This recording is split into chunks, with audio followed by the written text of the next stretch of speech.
Ye tvetad abhyasuyanto. I guess nobody's queued up yet. This is, 3:32, Maharaj. is this the wrong, is I reading the wrong one? Lena is confused. No, I'm reading the right one.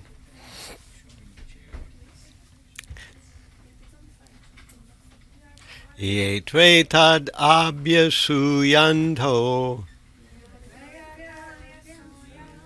Ye tvetad abhyasuyanto. Nanutishtanti me matam. Nanutishtanti me matam. Sarvajnana vimudhamstan. Sarvajnana vimudhamstan. Viddhinastan achetasaha. Viddhinastan achetasaha. Ye tvetad abhyasuyanto. Nanutishtanti me matam. Sarvajnana vimudhangstan.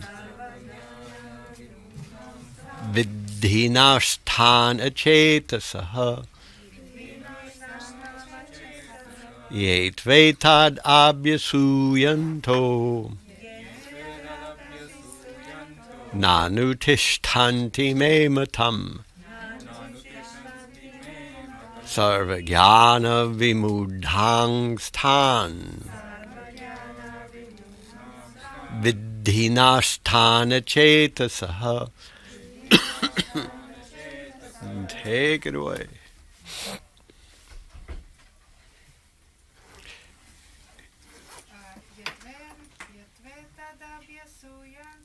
Ye tvetad abhyasuyanto. Nanutishtanti me matam. Sarvajnana vimudhangstan. Viddhinastan achetasaha. Ye tvetad abhyasuyanto. Ye tvetad abhyasuyanto. Nanutishtanti me matam. Nanutishtanti me matam. Sarvajnana vimudhamstan. Sarvajnana vimudhangstan. Viddhinastan achetasaha. Viddhinastan achetasaha. Any other daring souls willing to give it a whirl?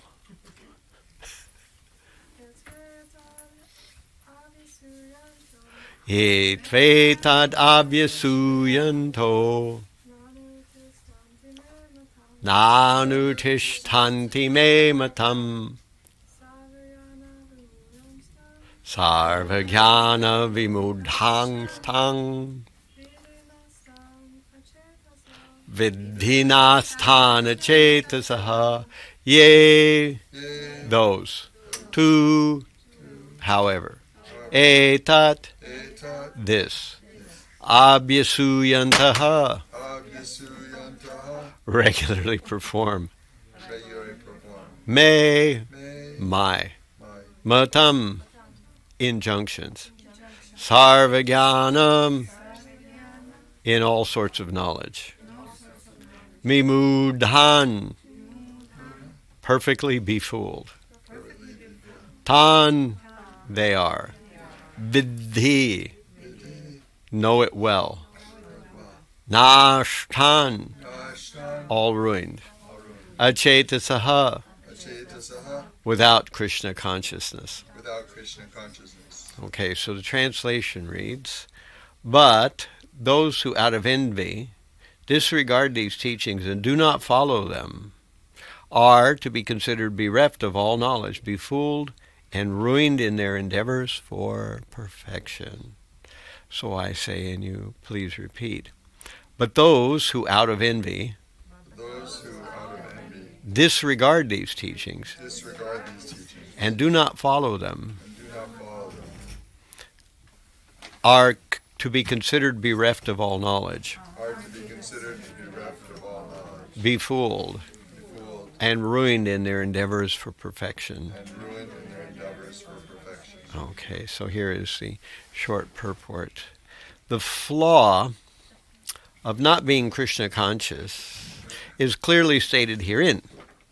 As there is punishment for disobedience to the order of the Supreme Executive Head, so there is certainly punishment for disobedience to the order of the Supreme Personality of Godhead. A disobedient person, however great he may be, is ignorant of his own self and of the Supreme Brahman, Paramatma, and the Personality of Godhead, due to a vacant heart. Therefore, there is no hope of perfection of life for him.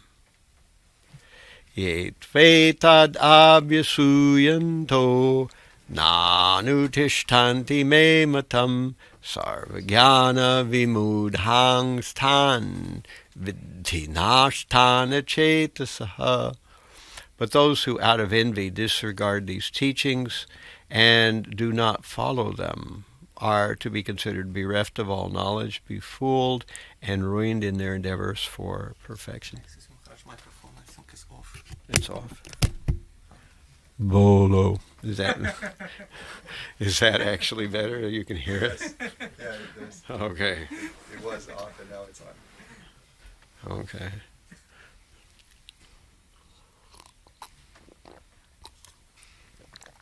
All right. So this is, excuse me, chapter 3 of Bhagavad-Gita. And this chapter is, well, it's called Karma Yoga, but this chapter really talks a lot about duty. So we've been through several different aspects of the concept of duty. In Sanskrit, the word duty is Karyam, but it's closely related to the word dharma. So many people have heard the term dharma. And usually Prabhupada translates the word dharma as essential nature. That's one of the ways Prabhupada translates the word dharma. Something, its dharma, its essential nature is whatever. You know, like Prabhupada uses the example that the essential nature of sugar is sweetness. The essential nature of water is wetness. The essential nature of chilies is fire. So this is Dharma's main meaning. It's the essential nature of something. But it also means religion. It also means pious activities. It has a lot of sort of subtle nuances. And in this chapter, we hear a lot about duty. So in the beginning, Arjuna is wondering, why do you want me to engage in this ghastly warfare? If you say that intelligence is better than fruit of work. So Arjuna is asking that question. And, Krishna describes that duty is not inaction. There's a misconception. And this misconception is kind of everywhere, that somehow or other, if we are clicked out of everything, we are meditating, we are sort of checked out, that we must be in a perfect position. This is the basic idea that a lot of people have. I don't know where this idea comes from. I guess from general idea of meditation. People think that if somebody's meditating, they can't be doing anything wrong. And of course, that may be so while they're meditating, but very few people can meditate for any serious length of time. So after a person finishes meditating, what happens next? And that's what we want to know. And therefore, Krishna describes this whole process of action in Krishna consciousness. So karma has a lot of meanings too, but one of them is action. Karma means that you are doing something for Krishna, as opposed to being a member of a club, as opposed to sitting back and basking in some kind of ecstasy that comes from spiritual life, These are all sort of passive things, Duty and karma, or action, are action. They're active. You are doing something. You're moving your senses. Your senses are engaged with the objects, but the goal isn't to be satisfied yourself. The goal is to please the Supreme Lord. So this is the yoga, or uniting with God through karma. So in this chapter, in chapter 3, Krishna makes a strong point about that, and he'll return to that point in chapter 5. So here we are in chapter 3, and Arjuna will ask almost an identical question at the beginning of chapter 5 that he asked in the beginning of chapter 3. And in between, there's chapter 4, which is about transcendental knowledge. So actually, chapters 3, 4, and 5 are just one huge chapter, but they're broken up into these three pieces. So you've got karma yoga, transcendental knowledge, and then karma yoga, action in Krishna consciousness. So we come back to the same theme that Krishna is putting forward.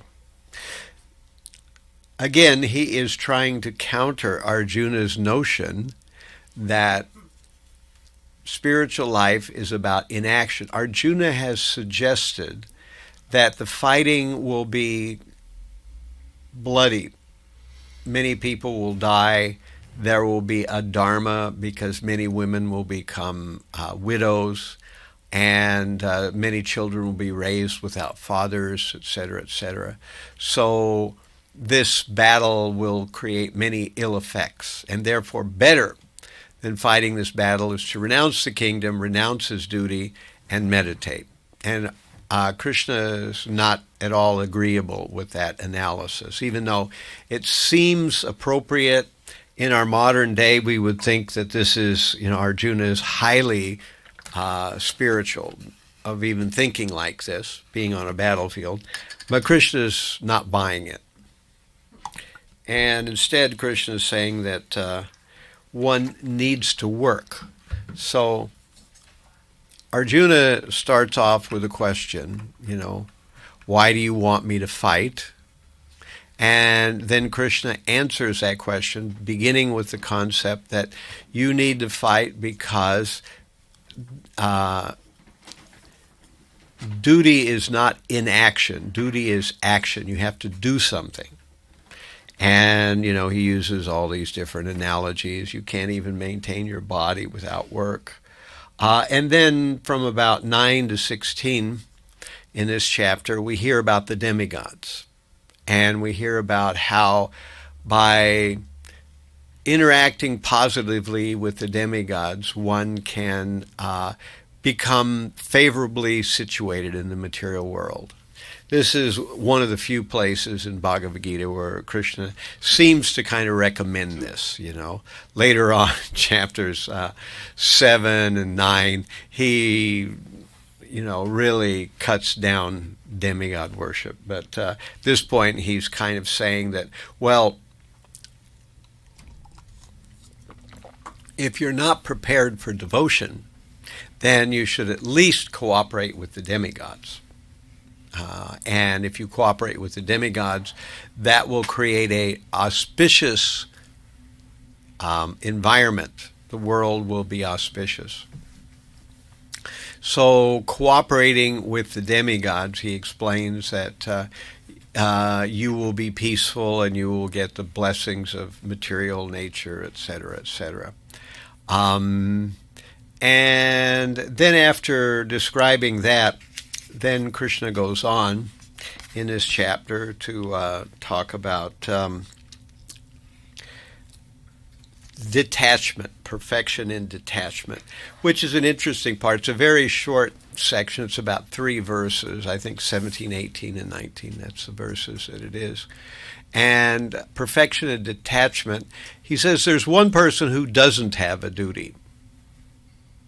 So this sounds strange to us, Who doesn't have a duty? Anybody remember? What kind of a person is it that has no duty? Pure devotee. What's that? Pure devotee of the Lord. Yes, that's exactly right. So one who is fully Krishna conscious, for him there is no duty. Now this is my main theme today. This is what's missing from religion in the modern world.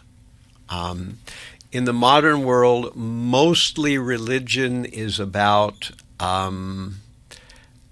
being a member of something. You're a member of this church or that church, or you're a member of this religious tradition or that religious tradition. And, you're required to once a week show up for 3 hours or something like that at some service. And, as long as you do that once a week, you're kind of okay. And you don't murder anybody or,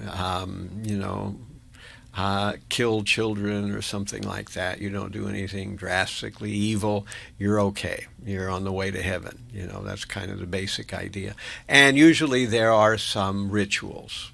And this is what is generally the sum and substance of religion in the modern day. But we don't have any sense of duty or of sadhana, of some kind of regular practice. That's what Krishna consciousness is all about. We're teaching that the senses will drag us the wrong way unless we proactively cut them off at the pass, as they say, and we redirect them towards the proper engagements. So if we are pushing or pulling the senses towards serving the Supreme Lord, then there's not so much chance or opportunity that the senses will be dragged into the wrong kind of activity. Now, the material world is designed in such a way that the wrong kind of activity is really easy to come by. This is the age of Kali Yuga, so it's not like you can walk around in New York City and you'll see people doing all kinds of pious things. You'll see, for the most part, people are not doing such pious things. You can go to 42nd Street and see all the bars and the clubs there, or you can go to, any of these places. People are at the best just buying and selling things. People are not worshiping God. People are not, in general, helping each other. People are, in general, engaged in imagining what kind of material gratification is their particular forte. What do they like to do? And so they are figuring out how to do that, and they're collecting money, working hard to do that. And this is what 90 or 95% of all human energy gets used to do, is to collect those dollar bills, so then we can do that little thing that we imagine in our mind will be the thing that will make us happy. So because the senses are focused on being materially happy, they are not focused on the Supreme Lord. If they're focused on the Supreme Lord, then they're not focused on being materially happy. You just have two choices. That's the way it is, and that's why, although it's difficult, we practice the idea of redirecting the senses away from material happiness towards trying to please the Supreme Lord. Then we find we're again focused on material happiness. We redirect them again. Then again we find they're focused on. We are so addicted, so programmed, so conditioned to use the senses for material happiness that we find it hard to do anything else. But through sadhana, or daily practice, not once a week for 3 hours, but throughout the whole week, we learn how to sing for Krishna, think about Krishna, hear philosophy about spiritual life. We learn how to offer our food. We learn how to preach to others. We learn how to be part of festivals. We learn how to worship the deity. We learn how to make garlands. We learn how to offer our food. We learn how to put tilak on. We learn how to dress appropriately. We learn what kinds of sinful activities we need to avoid. We learn all these things, and then we apply them. So it's not being a member of a club. It's not doing a couple of rituals. It's not being somewhere once or twice a week. It's about doing something all the time, or as much of the time as you can. Of course, the ideal situation is to live in a temple where you have the facility to engage in spiritual life pretty much 24 hours a day. However, for many people, that's not practical. So still, in your home, you can also do the same thing. You can learn how to focus on the Supreme in various ways according to your own abilities, your own, tendencies. And you can associate with devotees as often as possible. So we started off talking about this chapter, Chapter 3, talking about the idea that Arjuna is in a quandary. He's wondering what to do. He's suggested that he doesn't fight. And then Krishna says, no, inaction is not actually the right course of activity. One needs to act, but act for Krishna. Then we learn about the demigods. Krishna uses the example of the demigods. And after the demigods, he talks about the one kind of person who doesn't need to do any duty. And that is a perfected person, an already perfected person. And then we move into the section where he talks about leaders setting examples. So that's a very common principle, that those people who are leaders need to not only teach the right thing, but behave the right way themselves. So the leaders have to live the talk that they are speaking. And in this way, society gets the right idea. And after that segment, then we move into the segment where we are right now, the segment where we're talking about different natures from ignorant to perfected. So now we're looking at duty from all these different lenses. Duty is not inaction. Duty is done towards the demigods. Duty is how one can be perfected and not have any duty. Then we're talking about duty of the leaders to show by example. And here we have different stages, because Krishna is describing that not all people are on the same level. So some people have a much more materialistic outlook. And therefore, Krishna suggested that such people not be interfered with. It's better that people who are materialistically inclined, but are doing it in a religious way, are just left alone, rather than disturbing them. But at the same time, Krishna is acknowledging that such an attitude is second or third class. It's not the best attitude. The best attitude is to serve. That's higher than just to do various pious activities so that a person can enjoy material benefits. But in the purport, Prabhupada says that devotees, nevertheless, they risk approaching such people to see if they can bump them up a notch.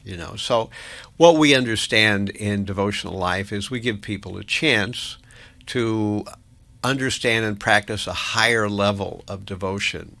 If they're not open to it, then we don't bother them. We follow Krishna's instruction of just letting them be, But if they are, then we tell them about Krishna consciousness, about the idea that there is a higher level than just engaging in pious activities and refraining from grossly sinful activities. So now we come to these two verses. The verse that we're talking about today, and I presume the verse that Kavi Chandra spoke about last week, the one where it's the first part of this verse. Those persons who execute their duties according to my injunctions, who follow these teachings faithfully, without envy, become free from the bondage of fruit of actions. So that's 331, and we're doing 332 today. So persons who do their duties and follow Krishna's injunctions, they're free from the bondage of fruit of actions. But on the other side of the coin, what we talked about today, but those out of envy who disregard these teachings and do not follow them are considered bereft of knowledge, befooled, and ruined in their endeavors for perfection.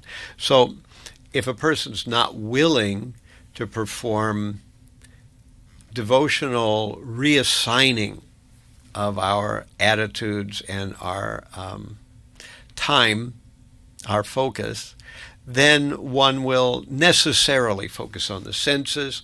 And if you focus on the senses, you will eventually get mixed up and entangled into deeper and deeper unwanted karma and its ill effects. So that's what's happening in the world. Even if people say they're religious, for the most part, people are religious only in a superficial way. They're religious in the sense that they are not performing any gross activity that's sinful, at least at this moment. And they are trying to enjoy the material world.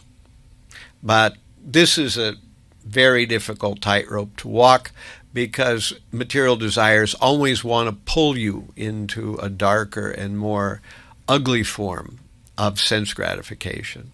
But if instead you are serving the Supreme Lord, then you're in a safe situation, because you won't be as likely to be trapped by the senses. You are redirecting them. Of course, this is what we mean by sadhana. We don't mean membership, as I said before. We don't mean just doing a handful of rituals. We mean trying to grasp the concept that if I don't reorient my senses away from just wanting to fulfill their own desires, if I don't change that, I'm going to get ruined, as it says in this verse. But if I do change that, even if I don't do it all the time, even if I fall down, even if I have difficulties, still, I am protected by the Supreme Lord, and I will eventually overcome my tendency for wanting just to blow it out and enjoy the senses all the time. All right, so let me ask if there are any questions at this time. Yes? Maharaj, you spoke of transcendental happiness. Yeah. Material happiness. Is there any way for the two to be somewhat on the same platform? Transcendental happiness and material happiness. Material world. Yeah. And we're speaking of material happiness, which we kind of look for every day. Mm-hmm. Transcendental happiness will come at a point when devotional service becomes, 100% in us? But in the meantime, it's still running on a materialistic. That sounds like the question that Arjuna asks in the Bhagavad-Gita. He says, what if one engages in devotional service, but doesn't complete it, doesn't he perish like a riven cloud with no position in any sphere? So it's like, don't we get the worst of both worlds if we try for spiritual happiness? Unless we're completely perfected, we don't get spiritual happiness, and we're trying to give up material happiness, so we get neither kind of happiness. That's right, right. But that's a misconception. So the first thing is that material happiness is not real happiness. It's a flash in the fan.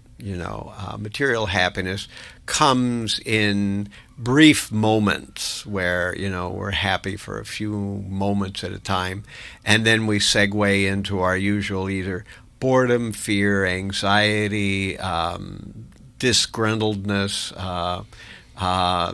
disgust, anger. There are all these other flavors of consciousness. And so material happiness is just a flash in the fan. Now, spiritual happiness, you certainly won't experience high transcendental bliss until you are fully Krishna conscious.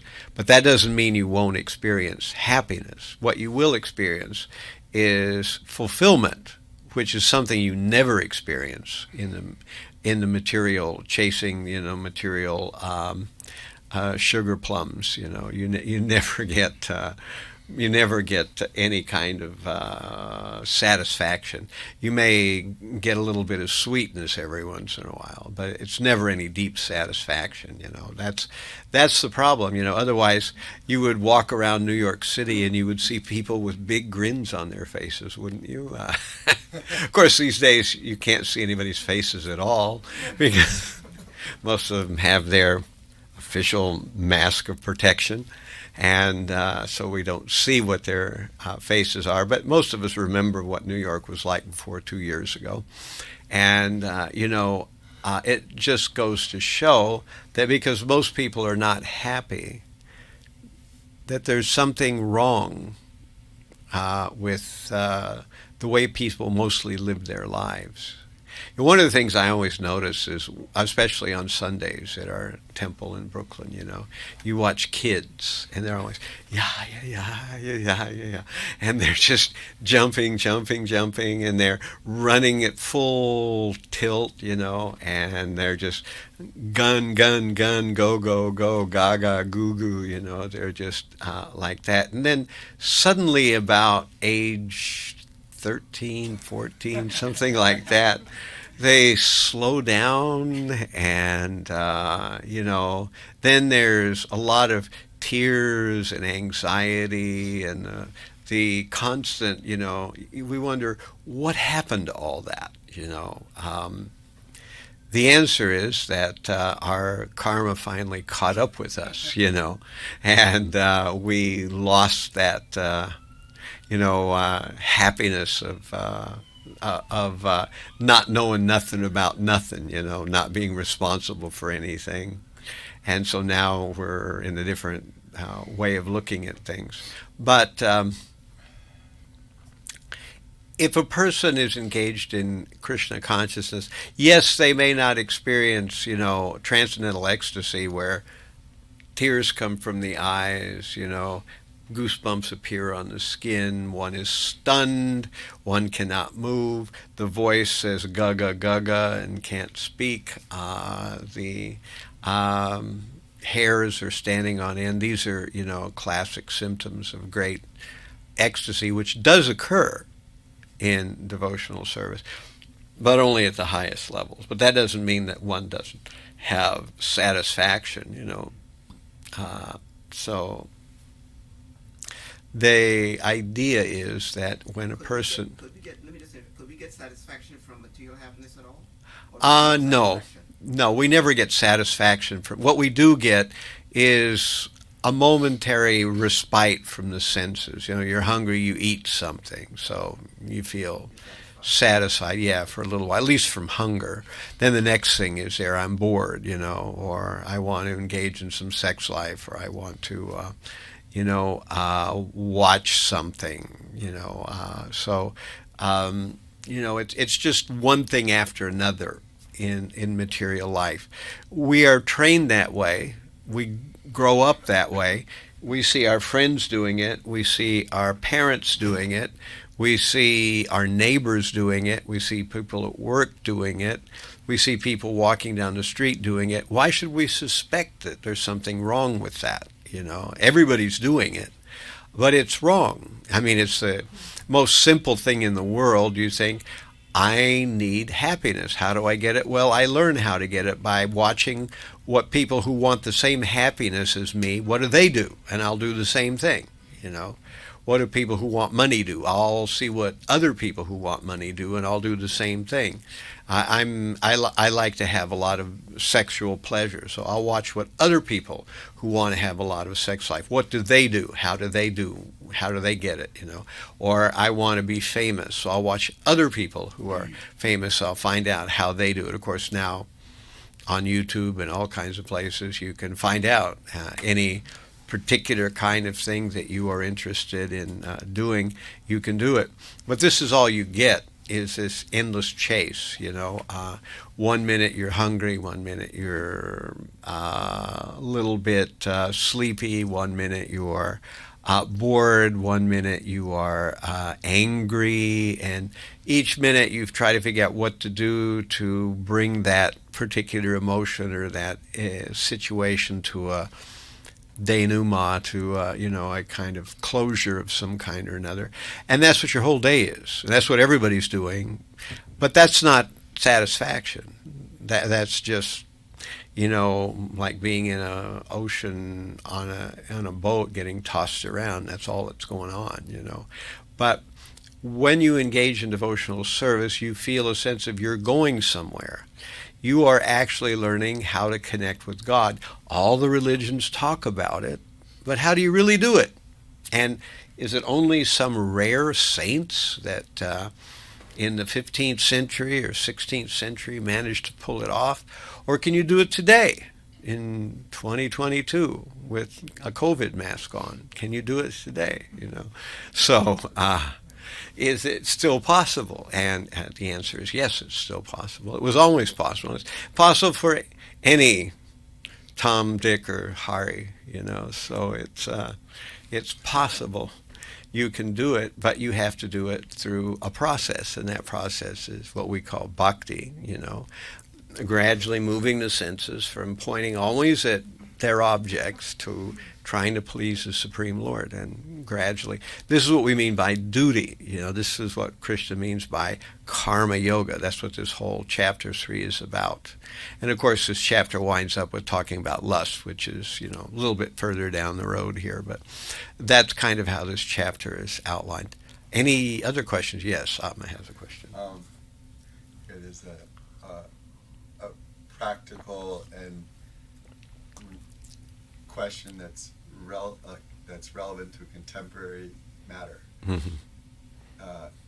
Let's say that I am living in, how do you pronounce it, Mariupol? Yeah, right, something like that. And I'm a practicing devotee of Krishna. A, what is my duty? Mm-hmm. B, am I able to achieve this level of, happiness and Krishna consciousness in the current setting? Right. Well, actually, in practically any setting, if you're fully Krishna conscious, you will be satisfied and happy. Of course, to the degree we're not in perfect Krishna consciousness, we will not be so perfectly happy and satisfied, If you're in a situation where there's a war happening, then some people will recognize the higher thing is to please the Supreme Lord and to give Krishna consciousness to others. But if one's not prepared to do that, then one can go into battle. That's another option. But it's interesting that one time Bhakti Siddhanta Saraswati was giving a darshan, and Subhash Chandra Bose was evidently they knew each other from somewhere, and Subhash Chandra Bose came to his ashram, and so here was Bhaktisiddhanta lecturing, and here was Subhash Chandra Bose, and Bhaktisiddhanta looked at Subhash Chandra Bose and said, "Do not put your eye on these men." He said, "They are too skinny. Let them eat something and chant Hari Bol." So I thought that was kind of, interesting that, that people who have given their lives for, delivering others from the material world, then their duty is clear, For others, if they're not on that level yet, then they may take up some other duty, like, for instance, defending the country or so on and so forth. But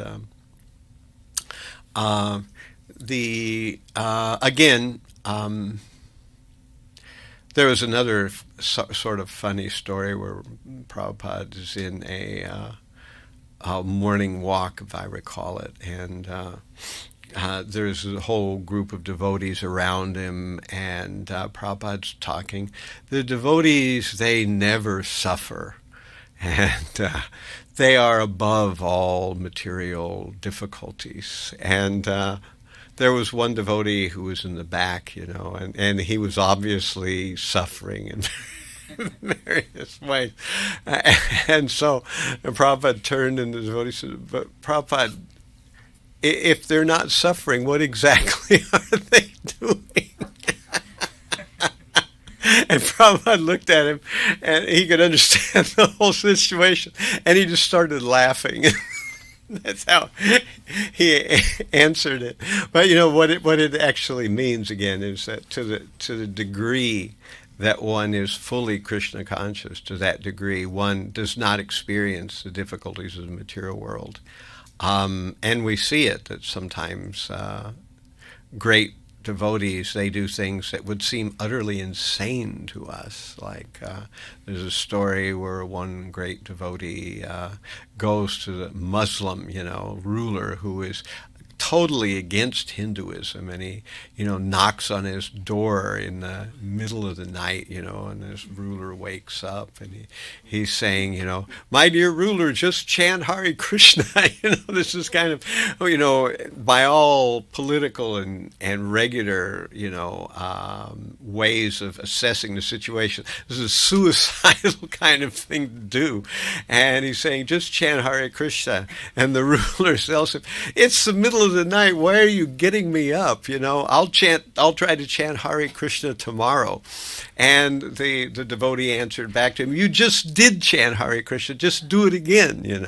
And so, but it's a rare person who is on that level. So, what we do is we don't try to imitate, but we follow in the footsteps of those who are great devotees. So we're trying as best as we can to serve, redirect our senses. And as this, chapter is instructing us, through karma yoga, we use our senses in the right way. And in this way, we are saved from so many things. And we become elevated, as opposed to people who, as the verse we read today, as opposed to people who don't do this. And they are befooled and doomed to ignorance and bondage.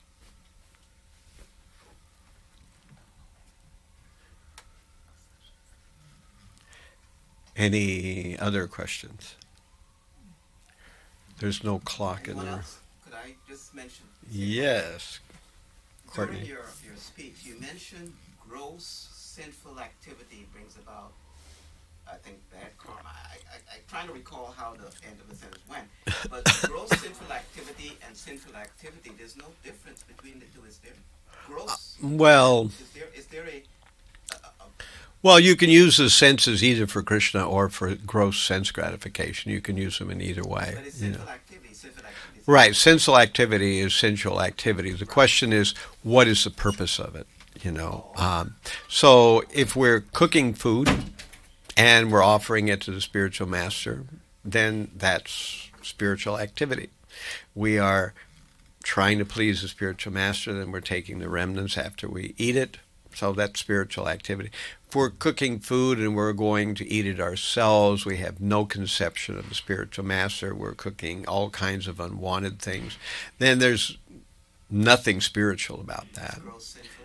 Yes, it's sinful. So you will get sin from doing that. Whereas the Gross. Is it gross? It's What gross, right. Is Gross. what I'm trying to figure right. out. Well, You know? there's gross, meaning that sometimes gross means very bad. Sometimes gross just means very physical, you know. So in this case, what we're talking about is that depending on the purpose or the attitude with which you do something, is whether your senses are going to act one way or the other. You know, as we find out, you know, in Bhagavad-Gita and also in Srimad Bhagavatam, it's impossible to restrict the senses.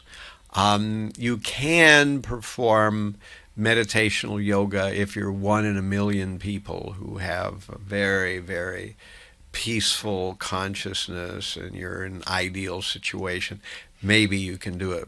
But for 99.99% of people, it ain't going to work.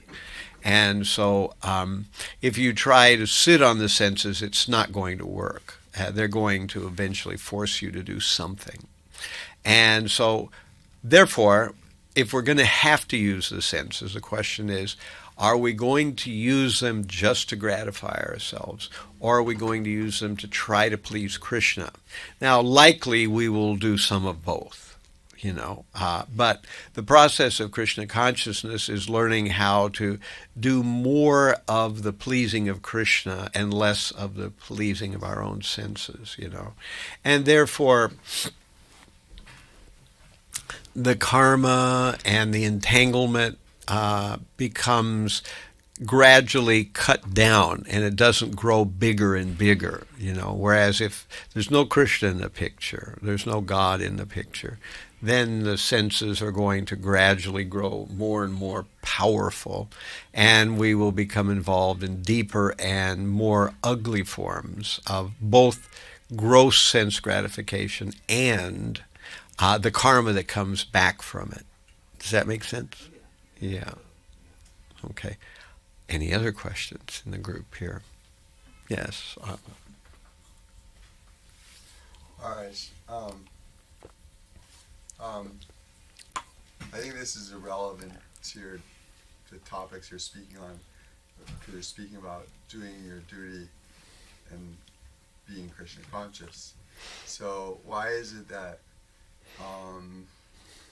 some persons would advocate, or no, not advocate, would emphasize following certain regular principles, right? Mm-hmm. No meat eating, fish, no eating meat, fish, or eggs, or chicken, no intoxication, no gambling, no illicit sex. These four regular principles. Some people would emphasize this in order to become, to support your, in order to become more advanced in spiritual life. And other people would emphasize engaging in activities in the association of devotees in which you're doing devotional service, such as chanting Hare Krishna in Kirtan, or hearing the Bhagavatam together, or doing some physical service like cooking in the kitchen or something. What would you say about these alternate approaches? Well, in one sense, both are there. We have to know what we should be doing and what we should be avoiding. You know, it's good if one is doing a lot of what they should be doing. There's not much chance of doing things that they shouldn't be doing, but still. Four things are specifically mentioned, you know: intoxication, gambling, meat eating, and illicit sex. These four things are the activities which degrade the consciousness the most significantly. So that's why it's good to know them as important points to avoid. then, the rest of it, engaging positively is what we really have to be focused on, because there's no way to live a life of renunciation of negative things.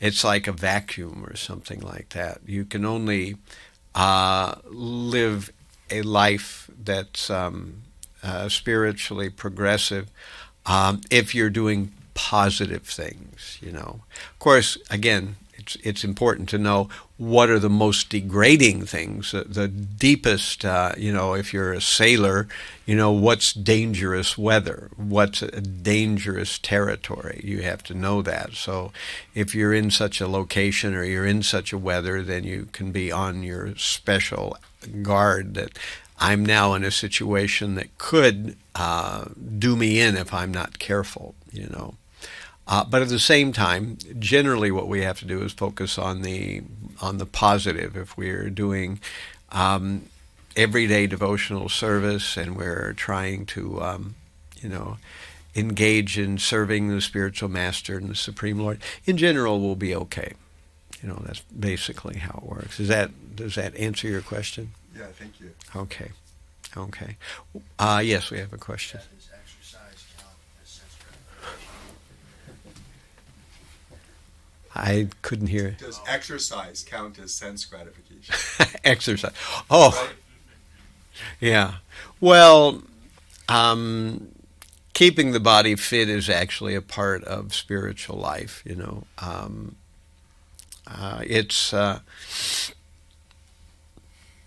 It's something that everybody needs to do to a certain extent. Some people make a whole project out of it and engage in huge amounts of time doing it.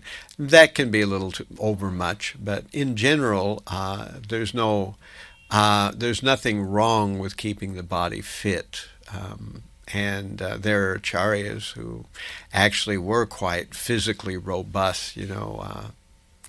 Madhvacharya was one. He lifted a huge deity at one time, and he was known for eating lots of bananas at a certain time and having a very strong body in general. But usually devotees don't go, whole hog into an enormous amount of, exercise. But at the same time, they shouldn't do the other thing of allowing the body just to get run down. The body is an important tool that we're using for spiritual life, and we shouldn't let it go to waste as well. So kind of a moderation there. What's our time? Maharaj, so right now it's 6:38, so we have till 7 o'clock. Oh, okay. For including questions and answers, unless you feel like you're ready to do kirtan before then. Whenever you are ready, Maharaj. Unless there's another question or two, I'll kind of segue into the next section of what I was going to speak about. Sure, Maharaj. Somebody have a question? So,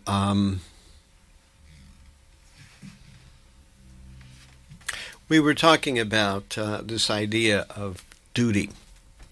And Chapter 3 is a lot about the idea of duty. And as we were saying, that if one does their duty properly, that we learn that duty is more than just pious activity, avoiding really degraded sin. Duty is more about doing devotional service in the mood of serving the Supreme. So that's the kind of duty we're learning about. And so there is a thing called Varnasrama Dharma. So Dharma is, oh great, thank you. Varnasrama Dharma is the system where there are 4 varnas and 4 ashrams. And in these 4 varnas and 4 ashrams, it's understood that there are different characteristics of human beings. and some are more intellectual, oriented towards teaching, learning, oriented towards spiritual life. Then there are those who are more administrative, those who are more active, those who are more martially spirited. They have, the ability and tendency to work with weapons, to engage in law enforcement or military activities. Then there's those who are actually more in the direction of trade, commerce, banking, a ability to create some kind of mercantile organization, selling something, so on and so forth. And then there are the fourth classification of people who don't really have any of those abilities. They just fill in the rest, So this is Varnasrama Dharma. And in older times, there was this idea of people in these various roles in society filling their particular occupational duty. So they had occupational duty, and if they fulfilled that, then they were helping the society. Now, in Kali Yuga, what happens is that it's no longer so clear whether a person is oriented towards educational, martial, mercantile, or general duties. Excuse me, because in this age, things are much more mixed up. Prabhupada describes that there are three modes. There's Rajas, Sattva, and Tamas, or goodness, or Rajas is passion, Sattva is goodness, and Tamas is ignorance. So like a painter or an artist, you can take red, green, and blue, and you can mix them together. And so 3 by 3 makes 9. So with mixture of these three, you can mix yellow with yellow, yellow with red, and red with blue, red with green, and red with red, and you've got 3 colors. Then you can mix green with blue, green with red, and green with green, and you've got 3 more colors. And you can mix blue with blue, blue with red, and blue with green, and you've got 3 more colors. So now you've got 9. Now you can take those 9 colors and mix them together, and 9 times 9 gives 81.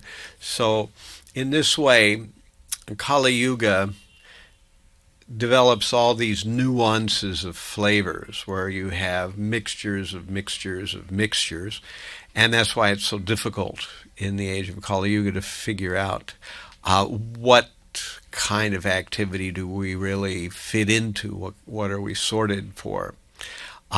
But nevertheless, in Kali Yuga, there will be people who will be taking roles of teachers, teachers or spiritual guides or intellectuals. There will be people who will take the role of warriors, administrators, politicians, etc. There will be people who take the role of entrepreneurs and bankers and so on and so forth. So there will be people in those roles. They may not be doing those roles in a good way, and they may not be doing those roles in a way that helps society. But if they did, society in general would prosper. So this is the idea of Varnasrama Dharma. It's not just the caste system of India. The caste system of India, as it is seen by most Indians today, is a perverted version. It is miscomprehended that it's based only on birth, but actually the system of Varna and Ashram is not based on birth. It's based on quality. So if a person has the qualities of a brahmana or an intellectual, then they should perform Brahminical activity.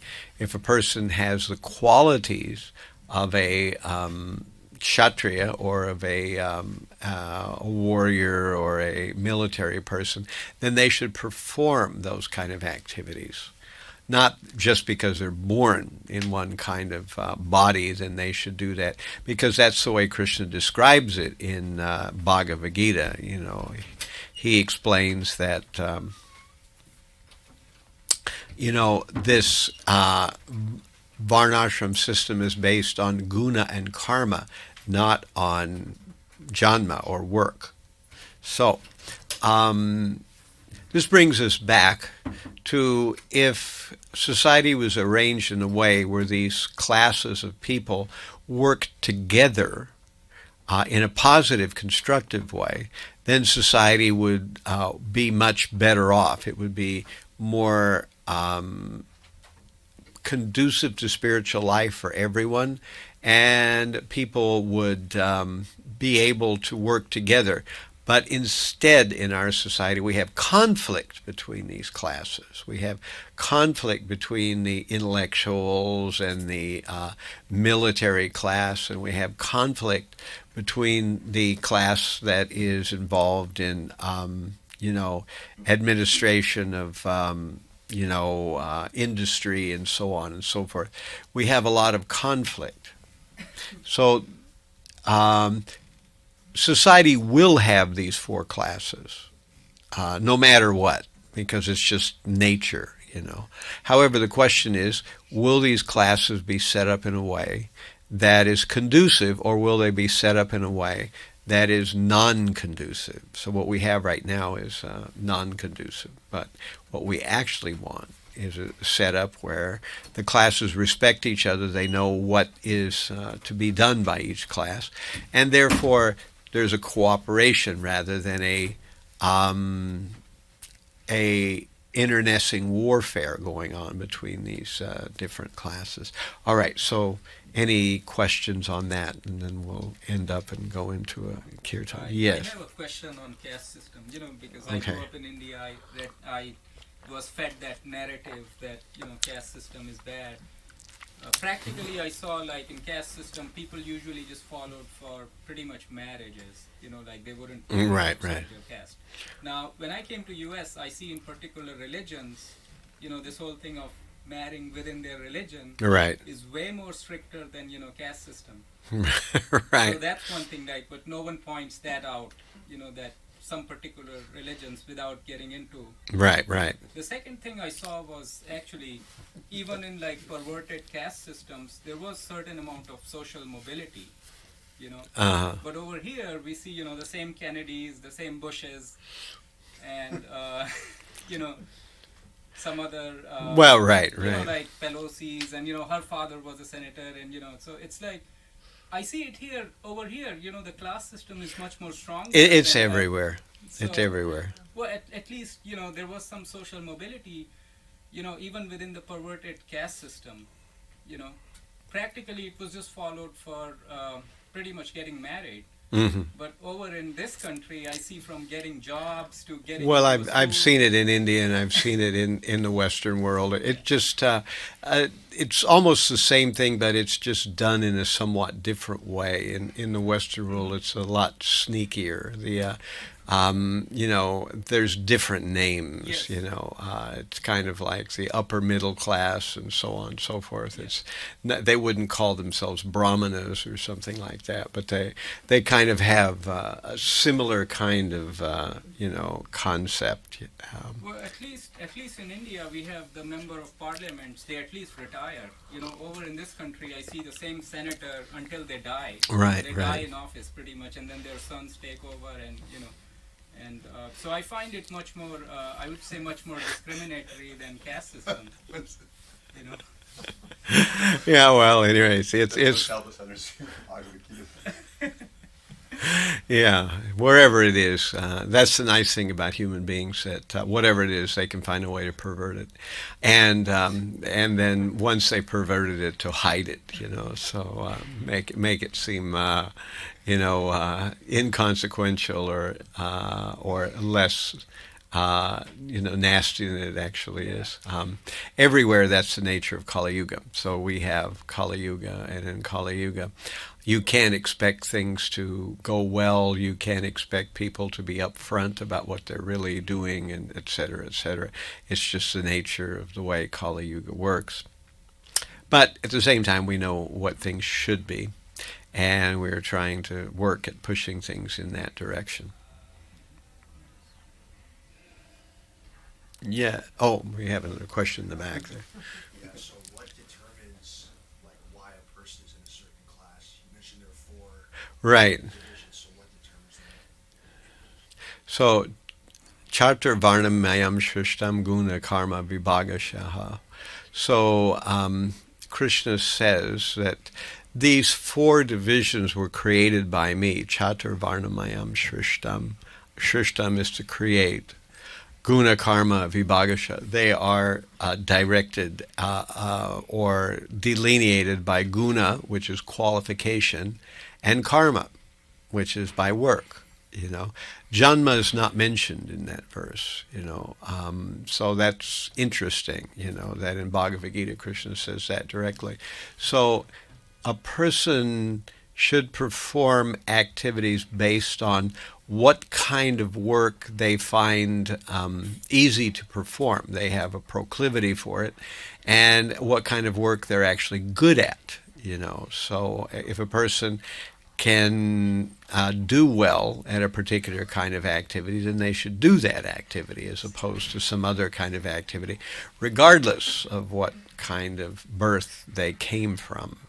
So that's actually the way Krishna is mentioning it. And when Prabhupada started the Krishna consciousness movement, he said, I was looking for a Brahmin class that I could push forward and make a worldwide movement, but I found only third-class men.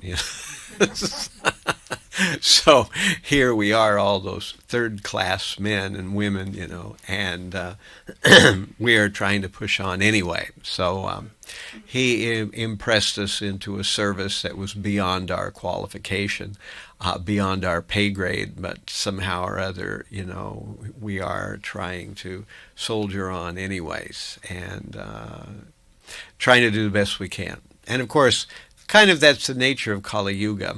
And it doesn't take a lot of intelligence to see that wherever you look in our society around us, you will see defective things going on. People not doing what they should be doing, people doing what they shouldn't be doing, things breaking down, people miscommunicating, people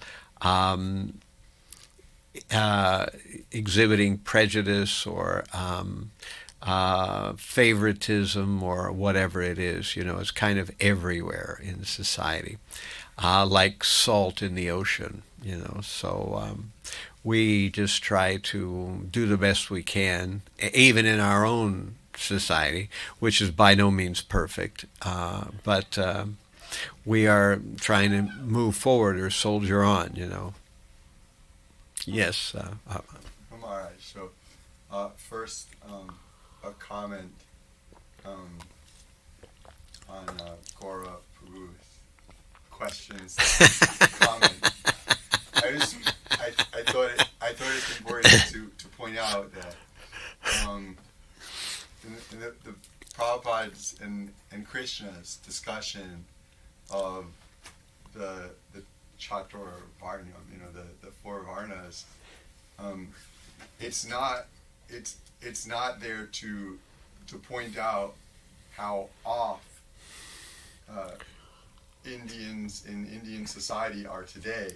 Quite the opposite. It's there to point out that what you see in Indian society today that might look like this the Varna ashram system established in the Vedas as being such that it's not. And that's the point. That so they're saying, no, the 4 Varnas and ashrams, they're not set up to prevent social mobility or to increase prejudice by those who have more power, or to oppress those who have less.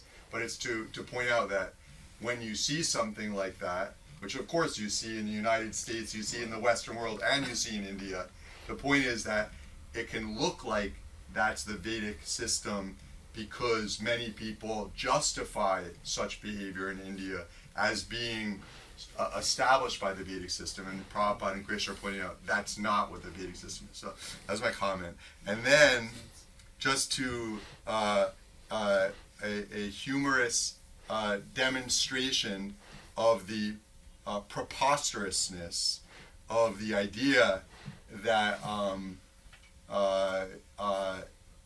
castes, the castes, there's no such thing as castes, but that these castes separate people based on their birth within them. I wanted to hand it over to Subhangata, who had her own experience with someone. Can you please?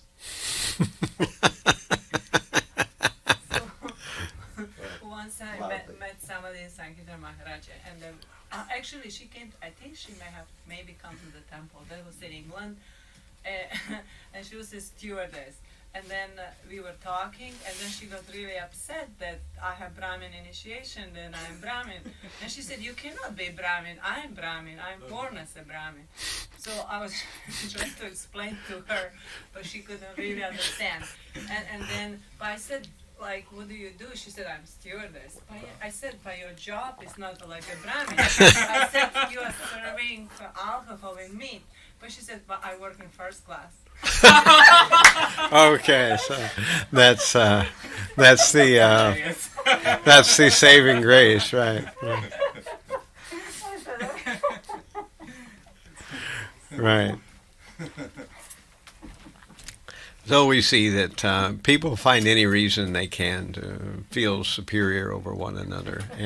That's the nice thing, that the more powerful or the more detailed a system is, the more ways there are to pervert it in some way or another. So it's not surprising that you take something like the Vedic system, that people find ways to pervert it.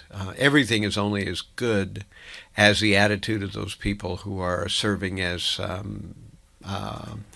officers in it, So if you have any organization of people, then it's only as good as those people are doing what they should be doing. If they're not doing what they should be doing, then the organization is going to be like any other organization. It's going to be defunct. As I often say, that, every religious community is just a collection of ex-sinners, and some of them are a little more ex than others, So it's it's like that, and we shouldn't be surprised when we see in any sphere, whether we're talking about in religious organizations, or we're talking about political organizations, or we're talking about national organizations with some kind of national pride or national culture at stake, to find misapplications and people who are doing things for reasons other than the original reason why the organization was established in the first place, You can have a football team, and their goal is to get the ball across the line, And if one of the team members has some other goal, then that's going to degrade the performance of the entire team. And so that's kind of the way it all works. And generally speaking, in Kali Yuga, most people have got some other goal than the goal of the organization in their heart. They have some other plan. So therefore, it's not surprising when people or organizations fail or misapply. Okay, so we can... I didn't understand the whole discussion that you guys had. So something wrong with my head, probably. Not good enough. Not good enough, but yeah. But I mean, I came to understanding that no matter which country it is, it's all just, that structure does not exist anymore. So that was my understanding, that Varnashram system doesn't exist there and doesn't exist here, like structure. Well, it depends. It depends on what we mean by Varnashram Dharma. Now we're getting into a subtle nuances of the word Varnashram Dharma. So there is what Prabhupada called default Varnashram Dharma. You know, there will be in every country someone who's in the military. You know, every country has a military. I think almost every other country. Maybe the Swiss don't, but practically every country has some kind of military. The people may be good or they may be bad. They may be corrupt. Sorry, not Varnashram system, the ashram. Specifically because the discussion was about ashram, caste. Caste. Well, caste is Varnas. Varna. Right. Ashrams we didn't talk about. Shudra, Vaishya, So it Kshatriya, was Brahmana. about the caste. Yeah, so that's what you're talking about. Right. So we're talking about Varnas. We didn't really talk about the ashram system, but that's for another day. Yeah, It's just interesting that in our world that we have, as we're saying, as Prabhupada put it, that there, someone is going to occupy that role. They may be corrupt. They may not have any idea of what they're doing, but someone is going to occupy that role. The actual Varnashram system means that the person occupying that role is qualified for that role and is acting appropriately for that role, understanding what the purpose of that role is, which is very different from what's actually going on in our everyday world. Maybe that helps you to just sort it out, that there is what I call default Varnashram Dharma.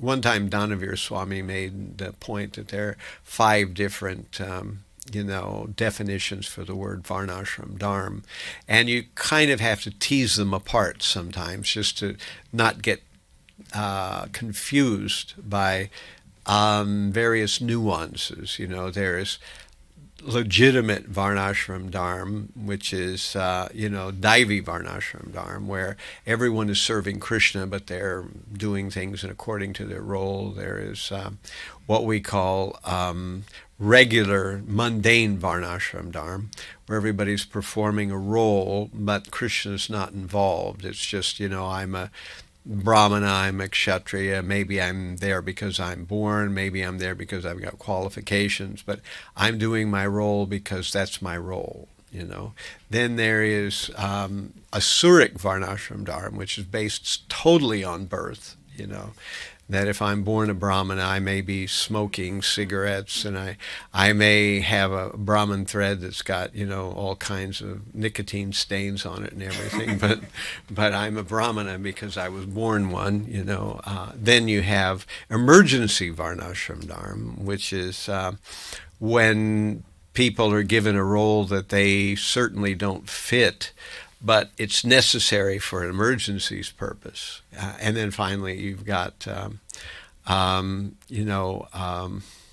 default Varnashram Dharma, which is what we just talked about. So all these things are flavors of Varnashram Dharma, but you have to kind of understand which one of these we're really talking about at a particular time, And I think that oftentimes people don't stop and make the distinctions, and they think we're talking about one kind of Varnashram Dharma, we're talking about another kind, Default Varnashram Dharma always exists, nothing can get rid of it, Daivi Varnashram Dharma is hardly ever existing, and if we can bring it into actual reality, it would be great, Mundane Varnashram Dharma does exist in India to some extent, but only in India to some extent. In the Western world, it really doesn't exist. A Shuric Varnashram system also exists in India, which is mostly what they have there. And then emergency Varnashram Dharma is something that you rarely see. Prabhupada did it for a while, So, at any rate, maybe that helps. So my understanding has to be that Varnashram Dharma does exist from all that we're saying as default, but on a superficially you could see that some people just not taking the correct role. Right.